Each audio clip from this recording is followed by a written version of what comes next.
आज मोहोळ तालुक्याच्या इतिहासामध्ये अजून एक सुवर्णक्षण निर्माण झालेला आहे। विधानसभा निवडणुकीच्या निमित्ताने 23 नोव्हेंबर रोजी हा मोहोळ तालुका पारतंत्र्यातून मुक्त होऊन स्वतंत्र झाला आणि आजच्या तारखेला अनगर अप्पर तहसील कार्यालय रद्द करण्याच्या संदर्भातला माननीय उच्च न्यायालयाचा निर्णय प्राप्त झाला। संतोष सुरेश पाटील विरुद्ध राज्य सरकार 27/415 या क्रमांकाने उच्च न्यायालयामध्ये PIL दाखल करण्यात आली होती।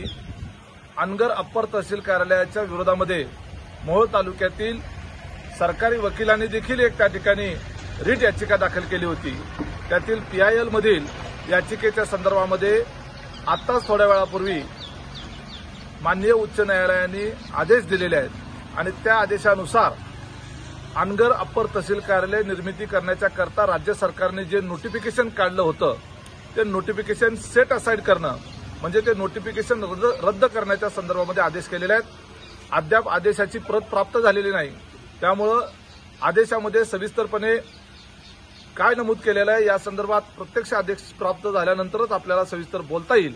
तरी सुद्धा आमच्या वकिलांनी दिलेल्या माहितीनुसार अनगर अप्पर तहसील कार्यालयाचं नोटिफिकेशन रद्द झालेलं आहे आणि हा अतिशय आमच्यासाठी आनंदाची बातमी आहे आणि त्यामुळे मोहोळ तालुक्यातील जनतेच्या सर्वसामान्य माणसाच्या लढ्याला यश आलेलं आहे। या अनगर अप्पर तहसील कार्यालय रद्द करावं म्हणून मोहोळ तालुक्यातील सर्वसामान्य जनतेने अतिशय तीव्र स्वरूपाचा लढा दिला होता।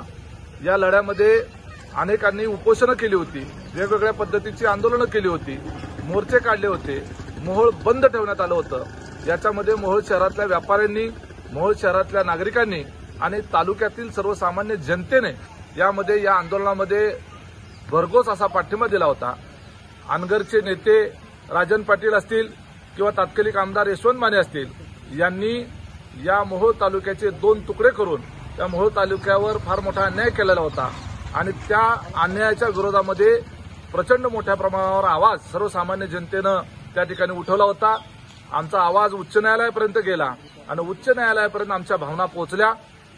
ज्या पद्धतीनं अनगर अप्पर तहसील निर्मिती करत असताना कुठल्याही पद्धतीची कल्पना इथल्या जनतेला देण्यात आलेली नव्हती। प्रशासकीय यंत्रणेने फक्त 12 दिवसामध्ये अनगर अप्पर तहसील कार्यालयाची निर्मिती केली होती। राज्यामध्ये जवळपास 60 ते 65 अप्पर तहसील कार्यालयांच्या निर्मितीची मागणी असताना आणि मागच्या 10 ते 12 वर्षापासून संबंधित प्रस्ताव प्रलंबित असताना मोहोळच्या बाबतीत मात्र 12 दिवसामध्ये अनगरचं अप्पर तहसील कार्यालय निर्माण करण्यात आलं।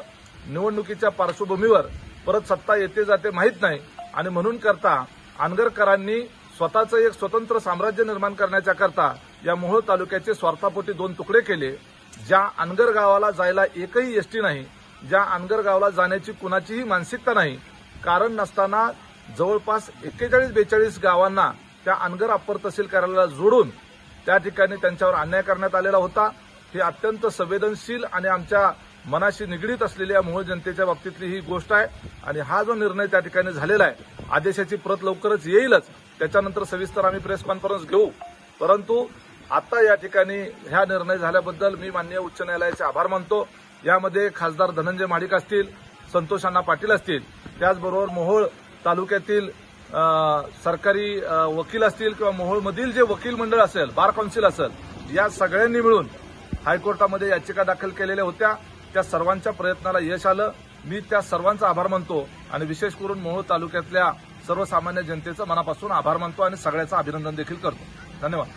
आपल्या शहरातील ताज्या घडामोडी पाहण्यासाठी रणनीती टाइम्सला सबस्क्राईब करा आणि बेल बटन प्रेस करा, लाईक आणि शेअर करा।